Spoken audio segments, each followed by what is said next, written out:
The Wisdom of Confucius. Chapter 10, Confucius in Private and Official Life. In his own village, Confucius presented a somewhat plain and simple appearance, and looked unlike a man who possessed ability of speech. But in the ancestral temple and at court, he spoke with the fluency and accuracy of a debater, but ever guardedly. At court, conversing with the lower order of great officials, he spoke somewhat firmly and directly. With those of the higher order, his tone was somewhat more affable. When the prince was present, he was constrainedly reverent in his movements, and showed a proper degree of grave dignity in demeanor. Whenever the prince summoned him to act as usher to the court, his look would change somewhat, and he would make as though he were turning round to do obeisance. He would salute those among whom he took up his position, using the right hand or the left, and holding the skirts of his robe in proper position before and behind.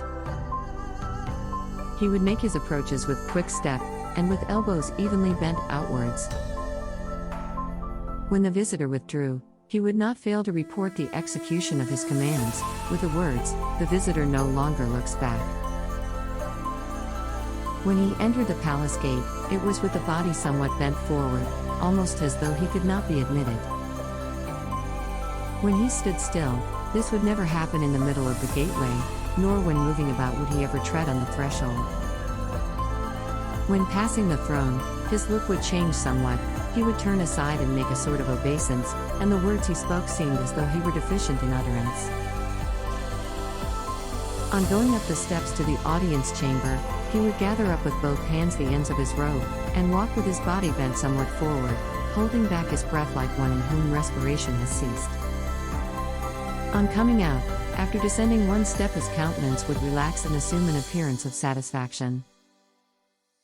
Arrived at the bottom, he would go forward with quick step, his elbows evenly bent outwards, back to his position, constrainedly reverent in every movement. When holding the scepter in his hand, his body would be somewhat bent forward, as if he were not equal to carrying it. Wielding it now higher, as in a salutation, now lower, as in the presentation of a gift. His look would also be changed and appear awestruck, and his gait would seem retarded, as if he were obeying some restraining hand behind. When he presented the gifts of ceremony, he would assume a placid expression of countenance. At the private interview he would be cordial and affable. The good man would use no purple or violet colors for the facings of his dress, nor would he have red or orange color for his undress. For the hot season he wore a singlet, of either coarse or fine texture, but would also feel bound to have an outer garment covering it. For his black robe he had lamb's wool, for his white one, fawn's fur, and for his yellow one, fox fur. His furred undress robe was longer, but the right sleeve was shortened. He would needs have his sleeping dress 1.5 times his own length. For ordinary home where he used thick substantial fox or badger furs. When he left off mourning, he would wear all his girdle trinkets. His kirtle in front, when it was not needed for full cover, he must needs have cut down. He would never wear his black, lamb's wool, or a dark-colored cap, when he went on visits of condolence to mourners. On the first day of the new moon, he must have on his court dress and to court. When observing his fasts, he made a point of having bright, shiny garments, made of linen. He must also at such times bury his food, and move his seat to another part of his dwelling room. As to his food, he never tired of rice, so long as it was clean and pure, nor of hashed meats when finely minced. Rice spoiled by damp, and sour, he would not touch, nor tainted fish, nor bad meat, nor aught of a bad color or smell, nor aught overdone in cooking, nor aught out of season. Neither would he eat anything that was not properly cut, or that lacked its proper seasonings. Although there might be an abundance of meat before him, he would not allow a preponderance of it to rob the rice of its beneficial effect in nutrition. Only in the matter of wine did he set himself no limit, yet he never drank so much as to confuse himself. Tradesmen's wines, and dried meats from the market, he would not touch. Ginger, he would never have removed from the table during a meal. He was not a great eater. Meat from the sacrifices at the prince's temple he would never put aside till the following day. The meat of his own offerings he would never give out after 3 days' keeping, for after that time none were to eat it. At his meals he would not enter into discussions, and when reposing, afterwards, he would not utter a word. Even should his meal consist only of coarse rice and vegetable broth or melons, he would make an offering, and never fail to do so religiously. He would never sit on a mat that was not straight. After a feast among his villagers, he would wait before going away until the old men had left. When the village people were exorcising the pests, he would put on his court robes and stand on the steps of his hall to receive them. When he was sending a message of inquiry to a person in another state, he would bow twice on seeing the messenger off.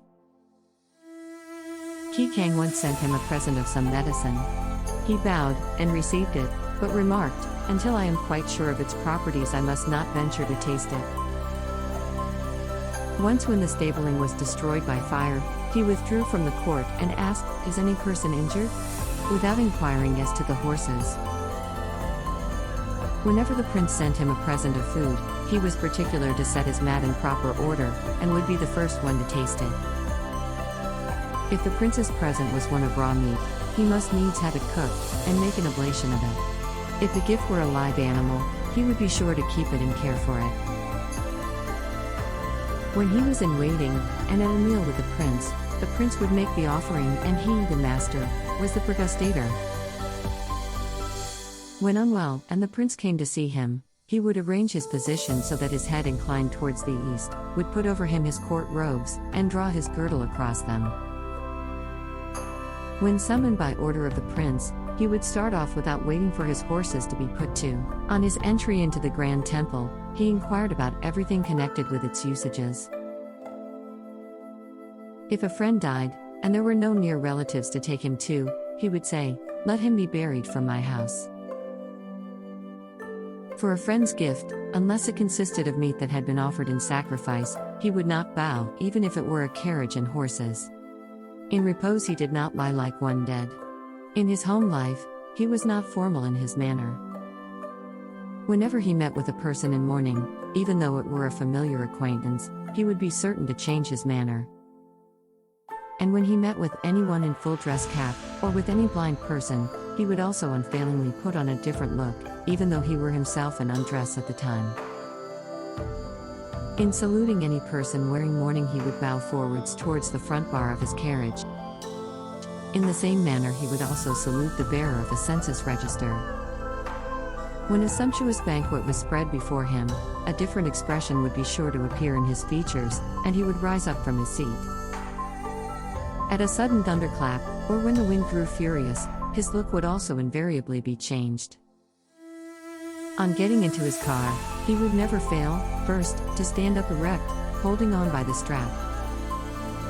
When in the cart, he would never look about, nor speak hastily, nor bring one hand to the other.